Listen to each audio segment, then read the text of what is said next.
अपने लोगों को खुश करने के लिए ये वक्फ बिल के खिलाफ समाजवादी पार्टी है, पहले भी थी, आगे भी रहेगी। पिछले कुछ दिनों में जो बयानात देखने में आए हैं कि लोगों को ये जज्बाती तकरीर करके बताया जा रहा है कि आपकी मस्जिद छीन जाएंगी, दरगाहें छीन जाएंगी, इमाम बाड़े छीन जाएंगे, ये बातें सरासर गलत है। वक्फ बिल पर संसद में हंगामा देखने को मिल रहा है। संभावना जताई जा रही है कि बुधवार को संसद में वक्फ बिल पेश कर दिया जाएगा। इससे पहले केरला कैथोलिक बिशप काउंसिल ने प्रस्तावित वक्फ बिल के समर्थन का ऐलान कर दिया है। इसके साथ ही अजमेर शरीफ के चिश्ती ने भी वक्फ बिल के समर्थन में बयान दिया है। लेकिन समाजवादी प्रमुख अखिलेश यादव की पार्टी न सिर्फ संसद में बल्कि सड़क पर भी वक्फ बिल का विरोध करेगी।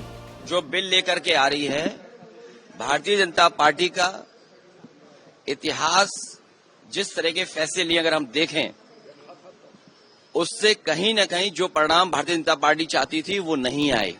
भारतीय जनता पार्टी का हर फैसला वोट के लिए, अपने लोगों को खुश करने के लिए। ये वक्फ बिल के खिलाफ समाजवादी पार्टी है, पहले भी थी, आगे भी रहेगी।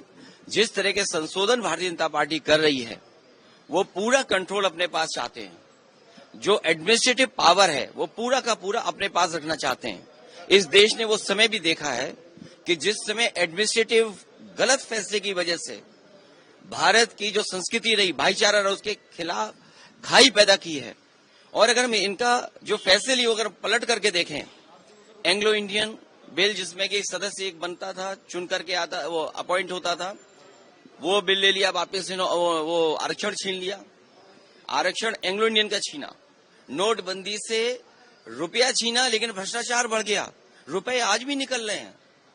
जीएसटी कानून लाए, उधर व्यापारियों का सब कुछ छिन गया। दिन भर वो केवल जीएसटी का चक्कर काट रहे हैं।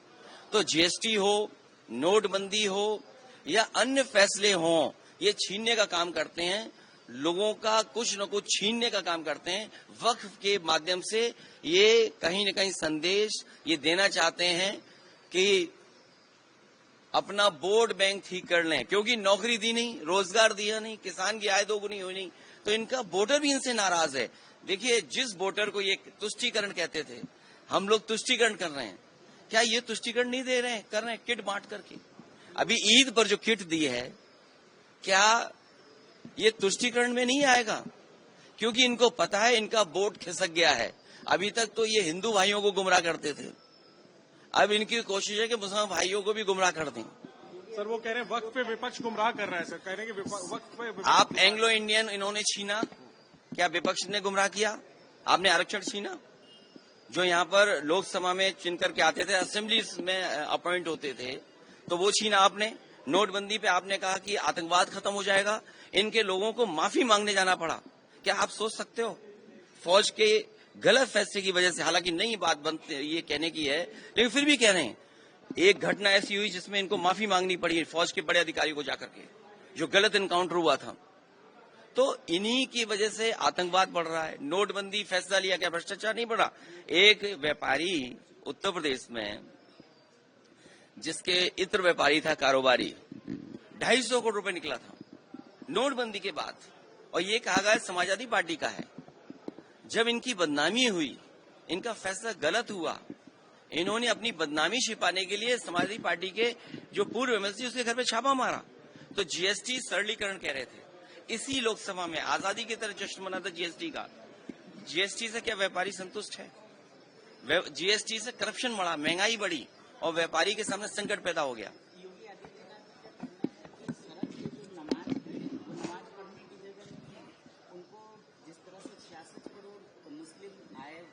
देखिए, वो अनुशासन का पालन किया, हिंदू आए और जिस तरह से धार्मिक अनुशासन का पालन किया, उससे उनको सीख लेनी चाहिए।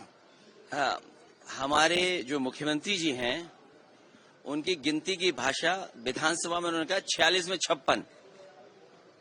उनसे भर्ती के बारे में पूछा गया तो उन्होंने 46 में 56 कहा। और आप सब पढ़े लिखे लोग हैं, कोई इसमें ऐसा नहीं है जो थोड़ा बहुत गणित न जानता हो।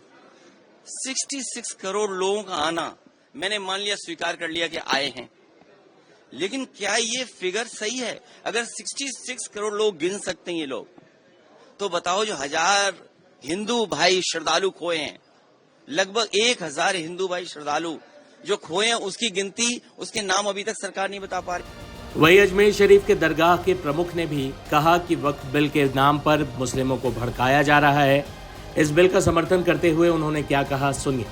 वक्फ अमेंडमेंट बिल जो भारत सरकार ला रही है, भारत सरकार ने अपनी मंशा पहले ही जाहिर कर दी थी जब इसको पार्लियामेंट में पहली बार लाए थे जेपीसी को भेज करके, और ज्वाइंट पार्लियामेंट्री कमेटी ने तमाम पक्षों को बहुत पेशेंटली सुना है। सबको सुनने के बाद में एक रिपोर्ट तैयार करके भेजी सरकार को, और अब उम्मीद है कि जो बिल आएगा वो बहुत अच्छा बिल आएगा। उस पर सार्थक चर्चा भी होनी चाहिए, और चर्चा होकर अच्छा बिल पास होगा। लेकिन आपका जो सवाल है कि जहां तक मुसलमानों को भड़काया, बिल्कुल ये बात सही है।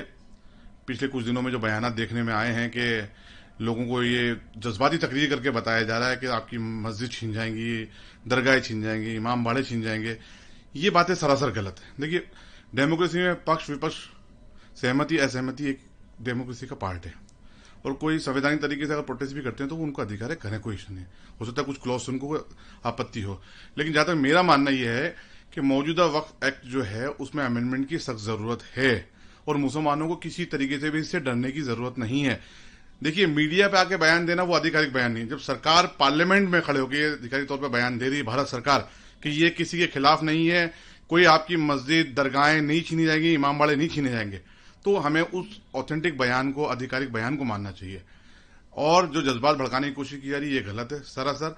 जब भी मुसलमानों के रिफॉर्म की बात आती है, फलाह बहबूदी की बात आती है और भारत सरकार कुछ करना चाहती है, तो इस तरीके से कुछ इंटरेस्टेड पीपुल, इंटरेस्टेड लोग या कुछ ग्रुप वो आकर के मुसलमानों को जज्बात भड़काते हैं, जो सरासर गलत है। ये एक भारत सरकार ने हिंदुस्तान के आईन के तहत एक सिस्टम बनाया वक्फ की प्रॉपर्टी को रेगुलेट करने के लिए, मैनेजमेंट करने के लिए और पब्लिक को उसका लाभ पहुंचाने के लिए। लेकिन हुआ क्या, पिछले जितने भी अमेंडमेंट हुए हैं उसके बाद में भी ये देखने में आ रहा है कि आज तक करप्शन है, वक्फ की तमाम प्रॉपर्टी पे इंक्रोचमेंट हो चुका है, और वक्फ की किसी भी प्रॉपर्टी से कौम को, मुसलमानों को, जो लोअर तबके के मुसलमान हैं जिनकी जो गरीबी रेखा के नीचे, उनको किसी किस्म का फायदा नहीं हुआ। जबकि वक्फ, अल्लाह की राह में वक्फ इसलिए किया जाता है कि उस वक्फ के पैसे का, उस वक्फ की आमदनी का, उस वक्फ की प्रॉपर्टी का इस्तेमाल गरीब गुरबाओं की रोजी रोटी के लिए हो, उनकी जानो माल के लिए हिफाजत के लिए हो, उनकी तरक्की के लिए हो। लेकिन ऐसा देखने में आया कि ऐसा कहीं इस्तेमाल नहीं किया गया। क्या आम मुसलमान का वक्फ कानून से सीधा संबंध है? देखिए, ये आम मुसलमान से बिल्कुल वक्फ कानून का किसी से संबंध नहीं रहा है, क्योंकि देखिए आम मुसलमान तो बेचारा रोजी रोटी कमाने में लगा रहता है। सुबह घर से निकलता है, शाम को घर में घुसने से पहले सोचता है कि मेरी जेब में 100-200 रुपए आएंगे तो अपने घर में रोजी रोटी पहुंचाऊंगा। वक्फ का जहां तक मामला है, वक्फ से वही इंसान जुड़ता है जो वक्फ प्रॉपर्टी करता है, डेडिकेट करता है वक्फ। बाकी उन्हीं को ही उसका लाभ होता है, उन्हीं को उनका नुकसान होता है। और आज जो ये माहौल बनाया जा रहा है, देखिए एनआरसी CAA आया था, जब भी भारत सरकार ने आधिकारिक तौर पर कहा था आम मुसलमानों को इससे कोई लेना नहीं, लेकिन उनको भड़काया गया, उनको गुमराह किया गया कि तुम्हारी नागरिकता छीन जाएगी, ये तुम्हारे खिलाफ है। वो भड़कावे में आकर के रोड पे आए। आज उन बच्चों पे केस लगे हुए हैं, उनमें से कई लोग तो आज जेलों में हैं और कुछ लोग बाहर आ चुके हैं, जब भी अदालतों के चक्कर काट रहे हैं। तो मेरा कहना यह है आम मुसलमान से, उनको उनका पुरसाने हाल कौन है? आज उनको ज्यादा से ज्यादा लीगल एड अवेलेबल कराई गई होगी, लेकिन उनके घर में राशन कौन पहुंचाने वाला? जो कमाऊ पूत थे बेचारे, वो जेलों में हैं, उनके घर में रोजी रोटी कौन पहुंचाने वाला? इसलिए इसमें तमाम मुसलमानों से मैं अपील करूंगा, जो सरकार पार्लियामेंट में बोल रही है वो आधिकारिक बयान है, उसको कंसीडर किया जाए, उसको माना जाए, सुना जाए, समझा जाए और अपना खुद का दिमाग अप्लाई कराया जाए, किसी के बहकावे में ना आए। विपक्ष जहां वक्फ बिल पर सरकार के खिलाफ सड़कों पर है, वहीं बिशप काउंसिल और अजमेर शरीफ दरगाह के चिश्ती के समर्थन से सत्ताधारी पार्टी गदगद। सुनिए केंद्रीय मंत्री ने इस पर क्या कहा। ये वक्फ का विरोध करने वाला कौन लोग है? जो कुछ लोग ताकतवर हैं, वक्फ के प्रॉपर्टी को कब्जा करके रखा हुआ है, वो लोग मिसगाइड कर रहे हैं, लोगों को गुमराह कर रहे हैं। ये बिल्कुल ठीक नहीं है। अच्छा, मुझे बताइए कि कुछ लोग कहता है कि ये वक्फ अमेंडमेंट बिल अनकॉन्स्टिट्यूशनल है। अरे कम से कम थोड़ा सा सोच समझ के बोलता तो हमको भी अच्छा लगता। क्रिटिसिज्म करने का राइट है सबका, लेकिन क्रिटिसिज्म कोई तर्क पे तो होना चाहिए। आजादी से पहले से वक्फ का प्रोविजंस है, वक्फ के प्रोविजंस का कानून बनाया हुआ है। फिर 1913 में, 1923 में, 1931 में, फिर आजादी के बाद 1954 में वक्फ कानून बनाया और उसके बाद में 1995 में फिर से वक्फ कानून का संशोधन हुआ। फिर इस बीच में कई बार संशोधन हुआ। तो वो क्या कॉन्स्टिट्यूशनल था? आज उसका अमेंड कर रहा तो अनकॉन्स्टिट्यूशनल कैसे हो गया? अगर वक्फ कानून अनकॉन्स्टिट्यूशनल है, वो गैर संवैधानिक है, तो इतने दशकों तक ये कानून तो चल रहा था, तो उनके बनाए हुए कानून संवैधानिक है और हम कानून लेगा तो वो जो गैर संवैधानिक हो गया, ये क्या तर्क हो गया? इसलिए मैं बहुत विशेष करके जो पढ़े लिखे लोग हैं उनको मैं कहना चाहता हूं, आप जानबूझ करके लोगों को गुमराह ना करें।